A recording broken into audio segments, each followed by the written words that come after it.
Chapter 41 Sri Sai Satcharitra Story of the Picture, Stealing of the Rags, and Reading of Gyaneshwari. As stated in the last chapter, we here continue the story of the picture.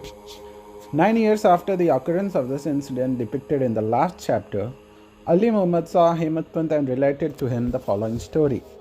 One day, while wandering in the streets of Bombay, he bought a picture from street hawker that he framed and set it on the wall at his house in Bandra.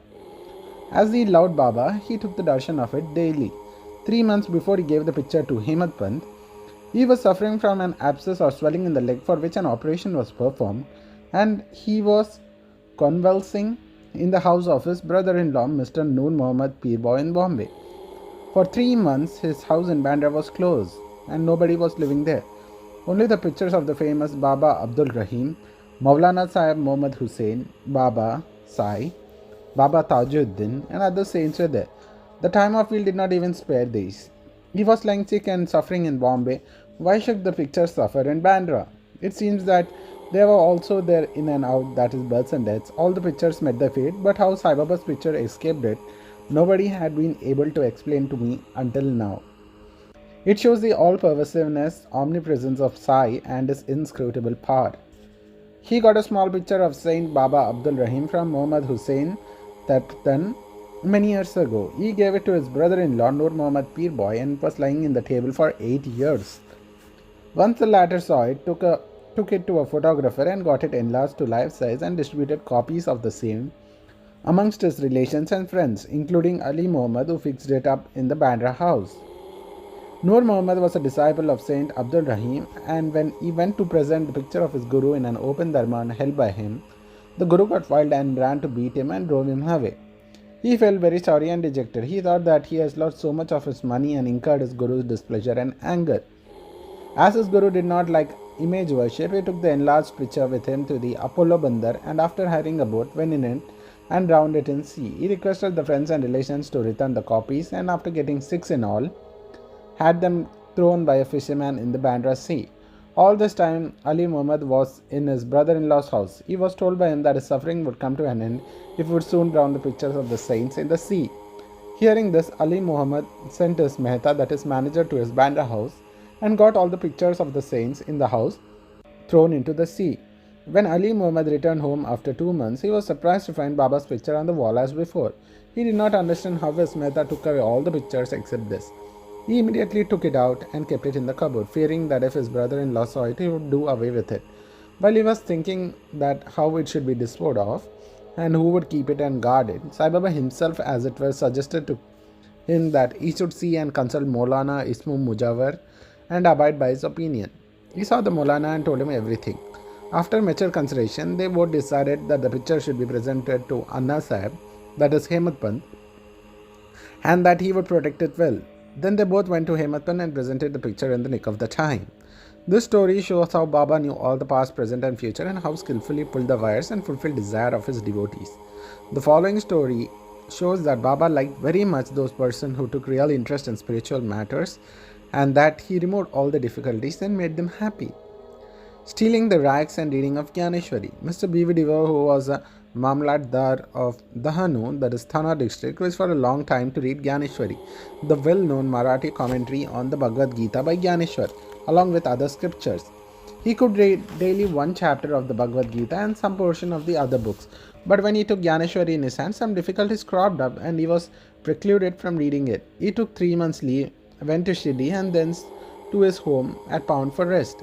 He couldn't read their other books, but when he opened Gyaneshwari, some evil or stray thoughts came crowding in his mind and stopped him from reading.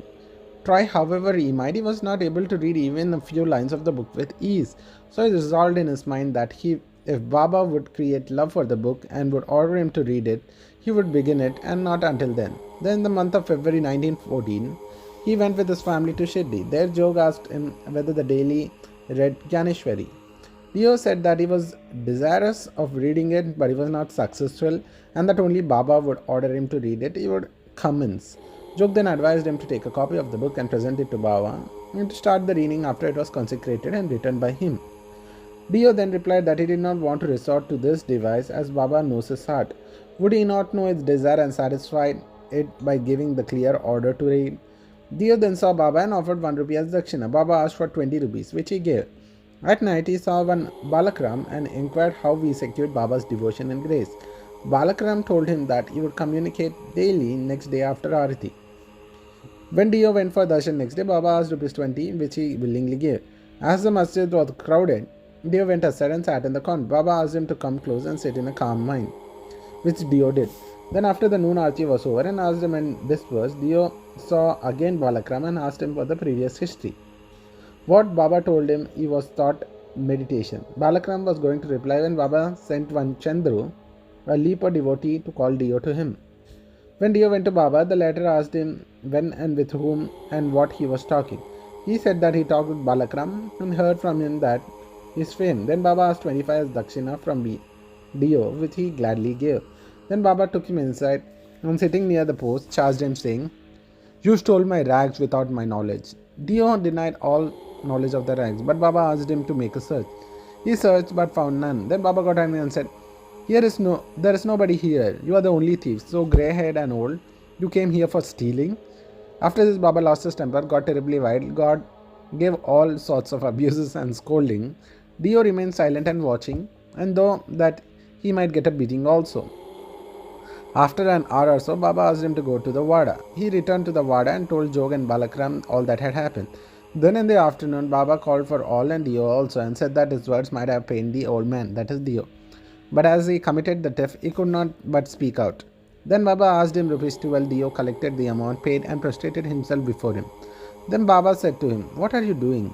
"Nothing," said Dio. Then Baba, "Go on reading the Poti, that is Gyaneshwari. Go and sit in the Vada, read something regularly every day, and while reading, explain the portion read to all with love and devotion. I am sitting here ready to give you the whole gold embroidered Sheela, that is a valuable cloth. Then why go to others to steal rags? And why should you get in the habit of stealing?" Dio was much pleased to hear the words of Baba, for he asked him to start reading Poti, that is Gyaneshwari. He thought that he got what he wanted and that he could read the book with ease, therefore. He again prostrated himself before Baba and said that he surrendered himself to him and that he is to be treated as a child and be helped in the reading. He realized that Baba meant by stealing the rags. What he asked Balakram constituted the rags, and Baba did not like his behavior in this respect, as he was ready to answer any question. He did not like him to answer others and make unnecessary inquiries, and therefore he harassed and scolded him.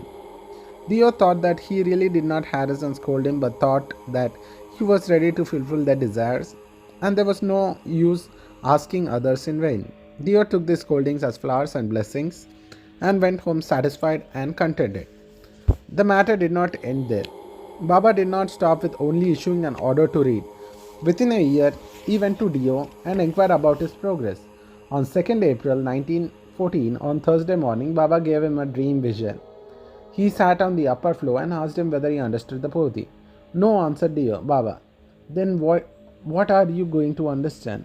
Dio burst into tears and said, "Unless you shower your grace and reading is mere worry, and the understanding is still more difficult. I say this definitely."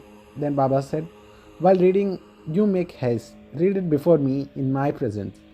Then Dio said, "What shall I read?" Then Baba said, "Read Adhyatma, that is spiritualism." Dio went to bring the book when he opened his eyes and was awakened. We leave the readers to imagine the ineffable joy and bliss Dio felt after this vision. Woe to Sri Sai, peace be to all.